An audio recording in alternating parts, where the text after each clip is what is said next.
Olá a todos! Mais uma semana estamos aqui rogando a Deus, nosso Pai, proteção para todos nós e a Jesus que abençoe esse nosso trabalho na busca de esclarecimento, propiciando uma saúde melhor para todos nós. Então hoje, nessa terça-feira, hoje é 19 de maio, nós vamos estudar o segundo capítulo do livro Médico Jesus, de José Carlos de Luca, nessa mensagem de esclarecimento para todos nós, para que nós possamos refletir sobre o real rumo de nossa vida e como estamos trabalhando nesta direção, na direção da saúde ou na direção do sofrimento, das dores. Então esse capítulo ele chama Mudança de Rumo e ele vai iniciar com uma frase de Emmanuel. Emmanuel, lá no livro Fonte Viva, Psicografia de Francisco Cândido Xavier, vai nos dizer que se estamos doentes, acima de qualquer medicação, para que aprendamos a orar e a entender, a auxiliar e a preparar o coração para a grande mudança. Então, quando Emmanuel nos diz isso, o que ele está nos dizendo é que toda dor é um convite para que nós possamos mudar. Agora, mudar o quê? O que precisamos mudar para que tenhamos mais saúde, para que passemos longe da dor? Esse é o grande convite para que hoje nós possamos refletir um pouco sobre isso. Então, antes de iniciar a leitura do próprio capítulo, eu gostaria de conversar com vocês sobre uma cura que está lá relatada no Evangelho de Lucas, capítulo 17, versículos de 11 a 19. O evangelista Lucas vai narrar a cura dos 10 leprosos. Então, se bem que não podemos usar exatamente cura, que eu vou querer convencer vocês, né? Porque o que entendemos por cura? Mas ficou conhecido como cura dos 10 leprosos. Mas será que os 10 leprosos foram de fato curados? É isso que vamos ver. Então diz-nos a história que Jesus estava viajando da Galileia indo para Jerusalém. Para sair da Galileia, que era a terra natal de Jesus, ele nasceu em Nazaré, na Galileia, e a sua pregação iniciou em Cafarnaum, que também é ali na Galileia. Então ele estava fazendo uma viagem com os seus discípulos, saindo da Galileia, indo para Jerusalém. E na saída da Galileia, ele passou por um local que fazia fronteira com a Samaria. A Samaria era uma região lá da Palestina em que viviam os samaritanos. Os samaritanos são aqueles que viviam na Samaria.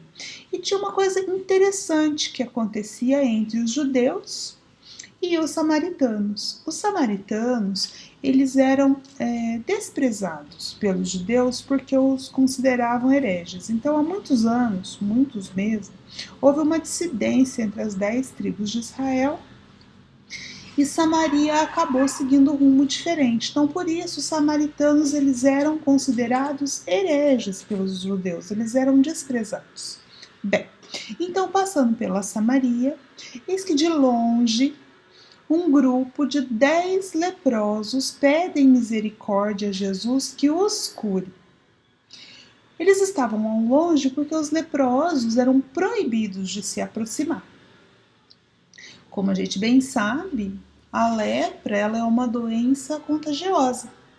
Então, quando identificava-se essa doença em alguém, ele era excluído da sociedade.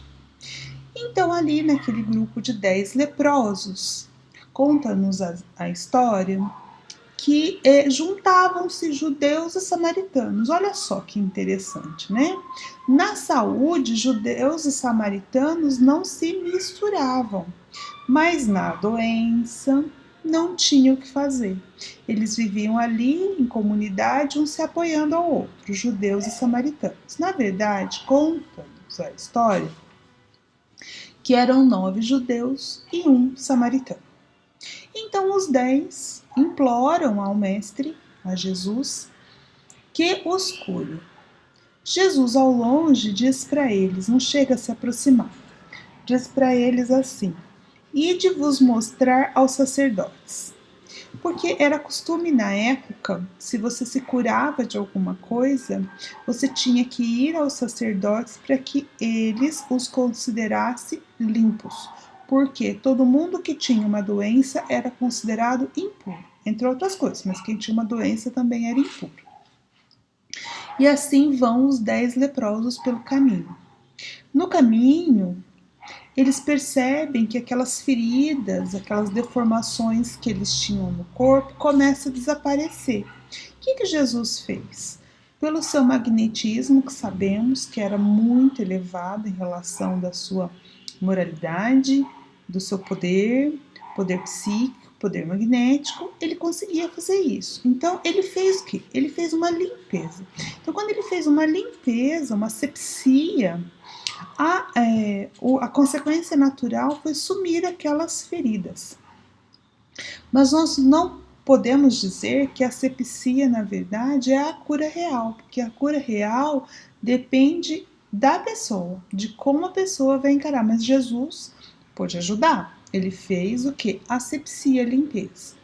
Quando eles se perceberam que estavam limpos, ficaram felizes, obviamente, e um deles, adivinha quem? O samaritano, ao invés de continuar para ir nos sacerdotes, como Jesus havia pedido, ele resolveu voltar e agradecer Jesus.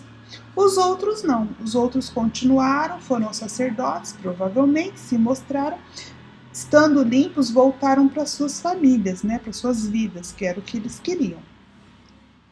Mas o samaritano não. O samaritano voltou, jogou os seus pés de Jesus, agradeceu a Jesus a graça recebida. Aí Jesus, para nos dar uma lição, diz assim: todos os 10 não foram limpos? Onde são os outros 9? Só esse estrangeiro que voltou para agradecer? Levantai-vos, disse a ele. Ide, a vossa fé vos salvou. Olha só que interessante. Desse final, Jesus está nos dizendo que a fé e a gratidão desse samaritano o havia salvado, tá vendo? Não apenas limpado, mas esse sim, pela sua disposição interna em ser agradecido e retornar, ele foi curado. Então a gente pode deduzir dessa história que a cura só foi de um leproso, só do samaritano, o justo samaritano, que era anatemizado pelos judeus. Então existe um fundo nessa história de que Deus, ele vê o fundo dos nossos corações e não a forma exterior. Aqueles que simplesmente foram mostrar aos sacerdotes para voltar às suas vidas, não haviam de fato se modificado internamente. Agora o samaritano sim. O samaritano, a partir desse momento, passou a ser um seguidor do Cristo. Então ele sim teve a cura real, que é aquela cura que vem de dentro, da modificação dos próprios hábitos e comportamentos do indivíduo. Bem, por que toda essa história? Porque essa história é uma história que está lá no Evangelho, já que nós temos que fazer a nossa consulta com o médico Jesus, é esse o convite que nós estamos fazendo nesses ciclos de leitura e de estudos, precisamos conhecer o que ele fez, quais são as lições que estão lá para nós.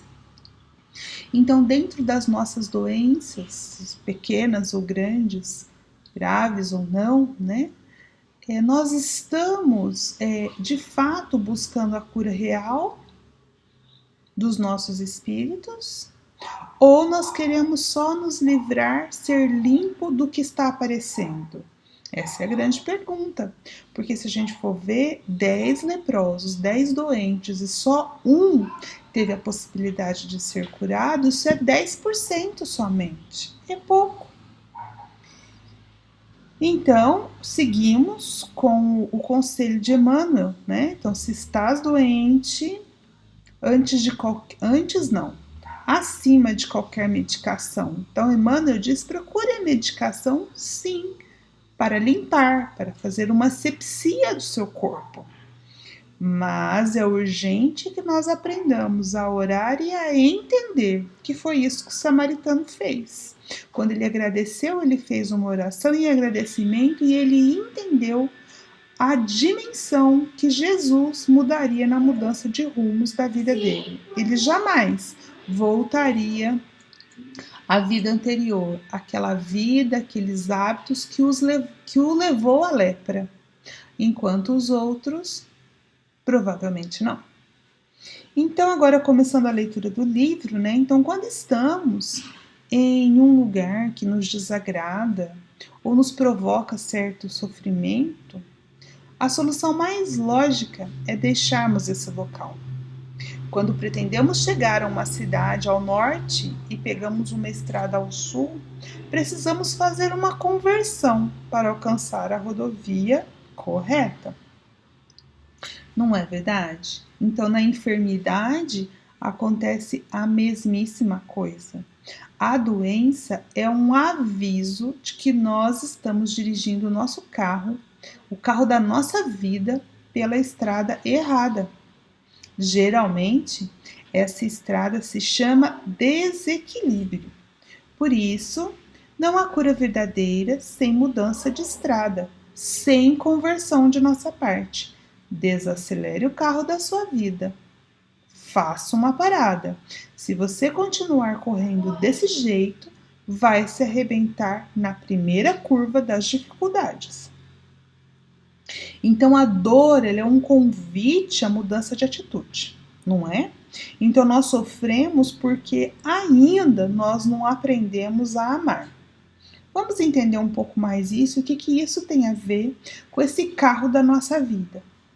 Então, qual é a função da nossa encarnação? É preciso entender isso para poder entender o sentido que tem a dor e o sofrimento em nossa existência.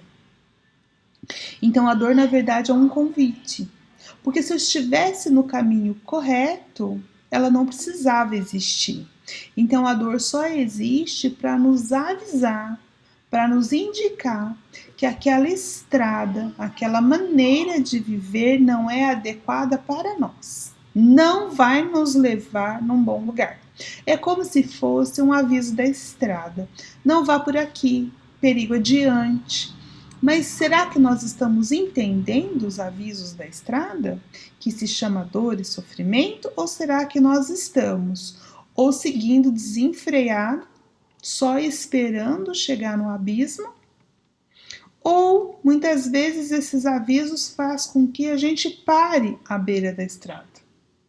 Esses dois movimentos não são bons para nós, porque nós nascemos, nós encarnamos com um único objetivo, muito claro: avançar, evoluir.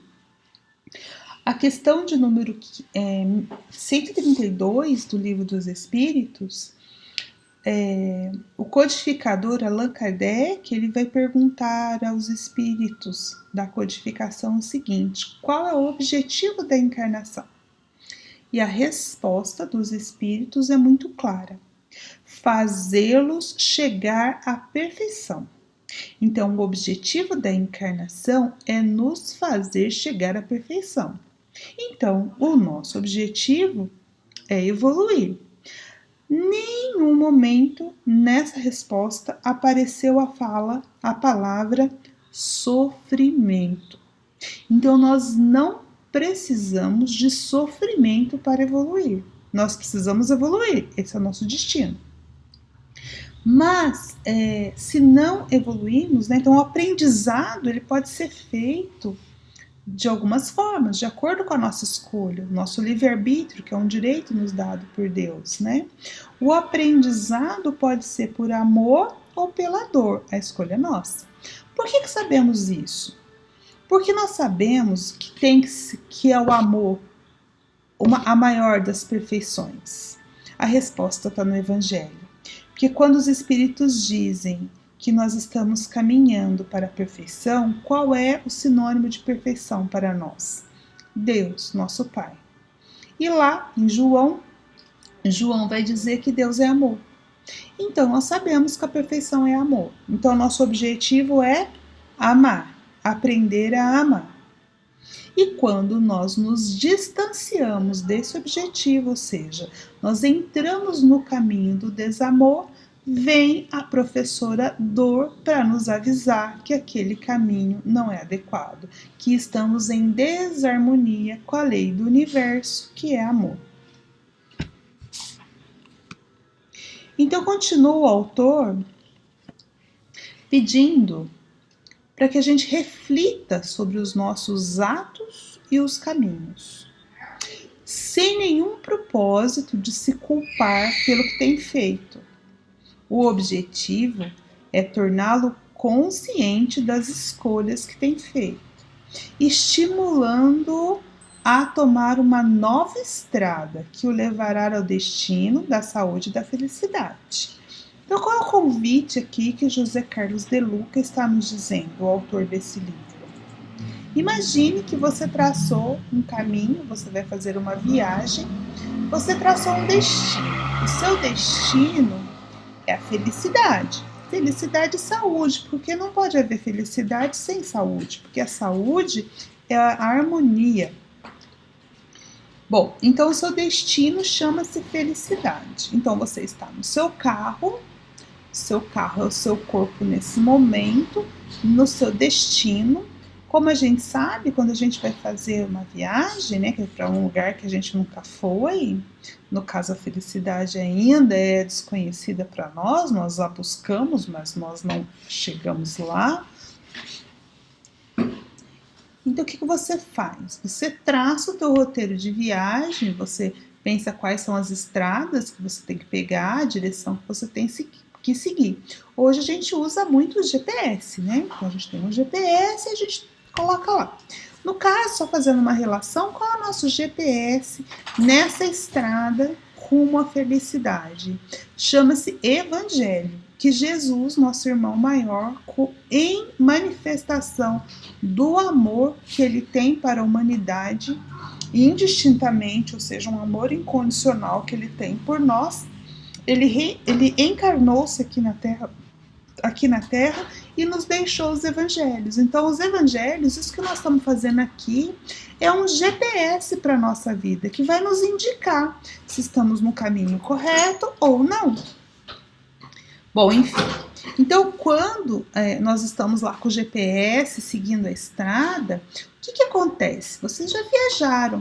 Às vezes acontece do GPS mandar a gente virar num lugar e a gente, por desatenção ou por falta de uma indicação melhor nas placas, enfim, a gente erra a entrada e entra em outro lugar ou passa a entrada. E o que a gente faz nesse caso? Aí o GPS começa a falar o que pra gente? Retorne. Ele começa a dizer que ou ele vai pensar numa nova rota, acontece, ou se não tiver jeito, a gente estiver muito errado, ele vai pedir para a gente encontrar um retorno e retornar. Então, no caso dessa viagem hipotética, essa estrada que o GPS do Evangelho nos mostra, que Jesus veio nos trazer, é na paz e na conciliação. Se nós fugirmos, nos distanciarmos dessa estrada da paz e da conciliação, nós vamos ter o GPS dizendo, faça um retorno. E o que é esse GPS dizendo? Muitas vezes é a dor. Então, quando você erra, você precisa não ficar paralisado pela culpa. O que passou, passou. Faça melhor daqui para frente. Não adianta ficar remoendo o que foi, querer voltar atrás. Se você voltasse atrás, você faria diferente? Não. Não dá para voltar atrás e fazer um novo começo, mas a partir de agora dá para decidir fazer um novo fim, como diria, né, Chico Xavier. Então, no caso, né, dessa nossa viagem, quando o GPS começa a avisar que nós estamos na estrada errada e que não tem outro caminho para chegar, nós precisamos seguir, diminuir o ritmo, mas seguir até encontrar um retorno e fazer o retorno. É isso que o Evangelho nos pede, fazer um retorno, né? nessa vida para que a gente volte a entrar na estrada da paz e da conciliação. E também parar, né? Não resolve o problema. Já imaginou? Você erra o caminho, fica nervoso, para na estrada e fica lá. Parar na estrada não vai te fazer ficar mais errado, mas também não vai te levar para a felicidade, que é o seu destino. Então, o que você precisa fazer é seguir em frente, encontrar um retorno e voltar para a estrada da paz e conciliação. Então, em todas as curas que Jesus realizava, sempre lhe apresentava aos enfermos a proposta de não peques mais. Isto é, não volte a errar. Então, Jesus não ficava culpando, dizendo que tinha que fazer ou não tinha que fazer. Jesus não julgava. O que ele recomendava é: não volte a fazer o que você fez. Ou seja, mude a forma como você está guiando a sua vida. Assim você vai ser mais feliz, né? Então não peques mais, não voltes a errar. Era esse o conselho. O que para nós significa necessidade de mudança de rumo, que qualquer processo sincero de culpa vai nos solicitar. Muitos a quem Jesus curou voltaram a adoecer porque não mudaram de vida, porque continuaram persistindo em seus velhos hábitos doentios. Eu acabei de falar para vocês, dos 10 leprosos que foram limpos, somente um foi de fato curado e persistiu saudável, porque se modificou internamente. Os outros 9 não foram limpos, mas depois, retornando aos seus velhos vícios, provavelmente adoeceram novamente. Então nós tenhamos consciência de que custará muito menos mudar do que experimentar o sofrimento do comodismo. Então nós, como seres humanos, muitas vezes nos acomodamos naquela situação. Mas o comodismo de hoje, ele não nos ajuda a resolver o problema. Muito pelo contrário. Muito pelo contrário, ele piora a nossa situação. Tenhamos consciência de que custará muito menos a gente experimentar o sofrimento. Custará muito menos a gente mudar do que experimentar o sofrimento. Nenhum processo de cura se estabelece sem duas condições indispensáveis: consciência e mudança. Então veja, consciência é o saber. Eu preciso saber que eu preciso mudar. Porque muitas pessoas estão em sofrimento, estão em dor, mas não têm consciência alguma. Então não tem como mudar.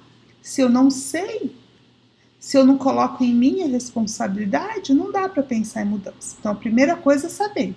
E para isso a nossa conversa de hoje, nós precisamos saber que nós somos sim responsáveis pela nossa harmonia e, consequentemente, pela nossa saúde, direta e indiretamente, na verdade, mais diretamente.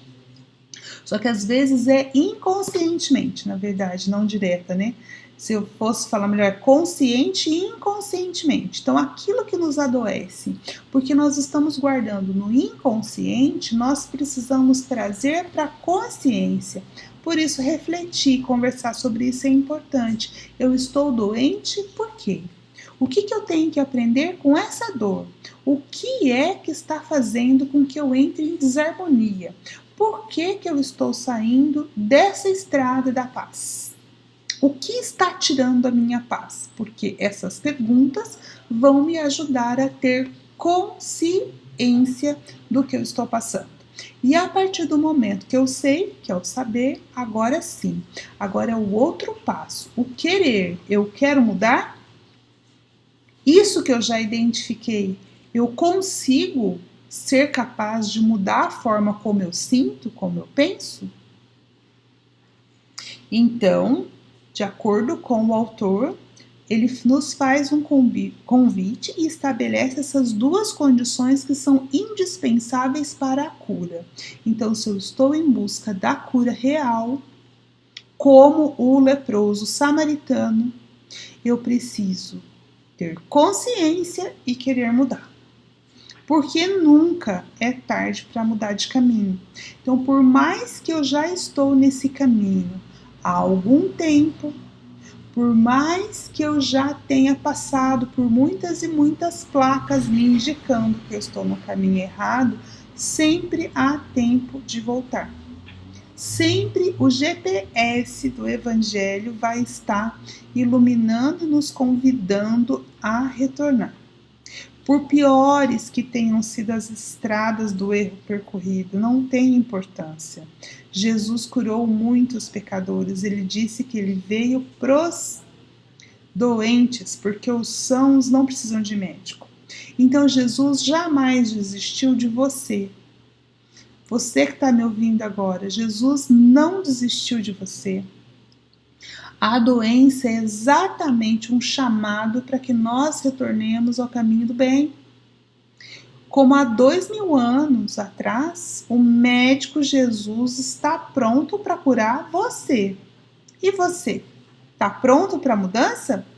Essa é a grande questão. Então é Jesus, o médico Jesus, nos receitando. O que ele nos receita? Jesus nos receita doses homeopáticas de amor em nossa vida. O amor em suas diversas formas.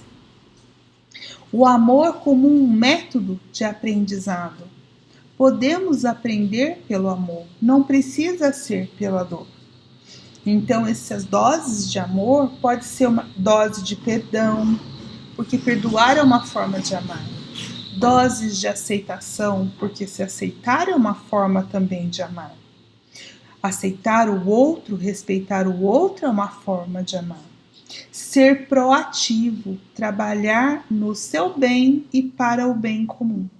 Então, essa é a receita que o médico Jesus está nos dando no Evangelho. A questão é, você vai tomar o remédio?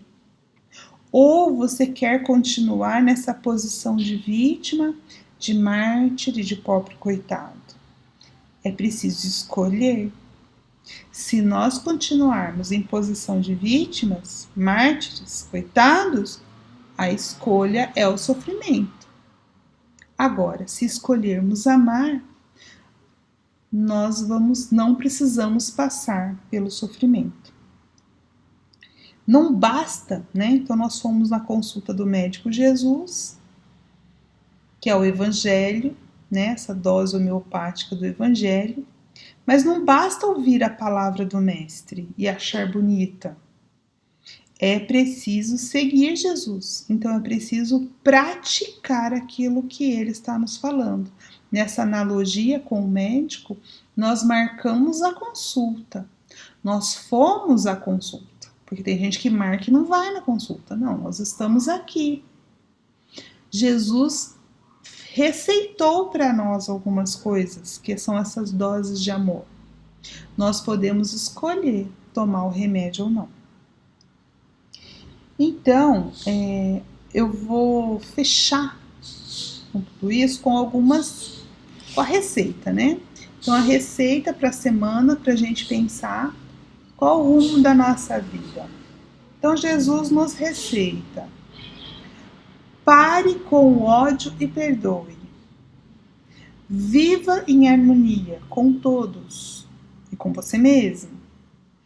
Transforme os seus problemas em solução. É uma forma de ver o problema de maneira diferente. Tenha fé quando passar por tribulações. E aceite as pessoas como elas são. E por fim, fechando tudo isso, ame tudo que te cerca, inclusive a dor que lhe chega. Essa professora abençoada que está nos indicando que nós estamos numa rota errada da nossa vida. Nunca é tarde para retornar e seguir o caminho da paz e da conciliação, porque é só assim que chegaremos à felicidade. Que Deus nos abençoe a todos, que vocês possam ser abençoados, que vocês possam refletir, ter força suficiente para tomar esse remédio, essa terapia que Jesus está lhe receitando hoje. Reflita, Tome consciência e mude, porque o nosso destino é a felicidade, mas a velocidade com a qual você vai chegar lá só depende da sua caminhada. Agradeço a atenção de vocês. Espero que vocês permaneçam bem, saudáveis e em harmonia. Em nome de Jesus, eu agradeço.